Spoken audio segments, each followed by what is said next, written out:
কুন্তলা ও উর্মিকে পুলিশে দিয়ে বিয়ের ছবি দেখিয়ে সূর্যের হারানো স্মৃতি ফিরিয়ে আনলো দীপা। হ্যাঁ বন্ধুরা, আমরা এমনটাই দেখতে পাবো অনুরাগের ছোঁয়া ধারাবাহিকের আগামী পর্বগুলোতে।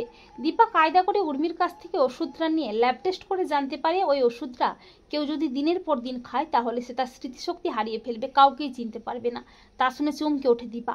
এরপর ফাঁদ পেতে উর্মিকে সাহায্য করে উর্মির মুখোশটা সবার সামনে খুলে দেয় দীপা। উর্মির ঘাড় চেপে দীপা জানতে পারে ওই সূত্র এতদিন ধরে কুন্তলাই উর্মিকে দিয়েছে। এরপর দীপা কুন্তলাকে হাতে নাতে ধরে উর্মি ও কুন্তলাকে রামধুলাই দিয়ে সমস্ত খেলা শেষ করে প্রমাণ সমেত পুলিশে দেয়। দীপা বলে এবারে ডাক্তারবাবুর স্মৃতি ফিরিয়ে আনতেই হবে। এই বলে দীপা সূর্যের সাথে তার বিয়ের কিছু মুহূর্তের ছবি সূর্যকে দেখায়। দীপা সূর্যকে বলে, দেখুন তো ডক্টর সেনগুপ্ত, এই ছবিগুলো দেখে গিয়ে আপনার কিছু মনে পড়েছে? ছবিগুলো দেখে সূর্য বলে, আপনার সাথে আমার বিয়ে হয়েছিল? সূর্য মনে করার চেষ্টা করে, সূর্যের অনেক কষ্ট হয়। অবশেষে সূর্যের মনে পড়ে দীপার কথা। সূর্য বলে, দীপা?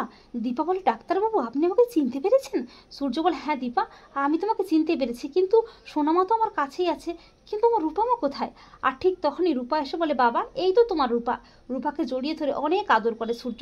সূর্য বলে, রূপামা তুই এতদিন কোথায় ছিলি মা? রূপা বলে, বাবা আমি তোমার কাছেই ছিলাম, কিন্তু তুমি তোমার রূপাকে চিনতেই পারোনি। তো বন্ধুরা, তোমরাও এটাই চাও তো যে কুন্তলা ও উর্মিকে পুলিশে দিয়ে বিয়ের ছবি দেখিয়ে সূর্যের হারানো স্মৃতি যেন ফিরিয়ে আনতে পারে দীপা?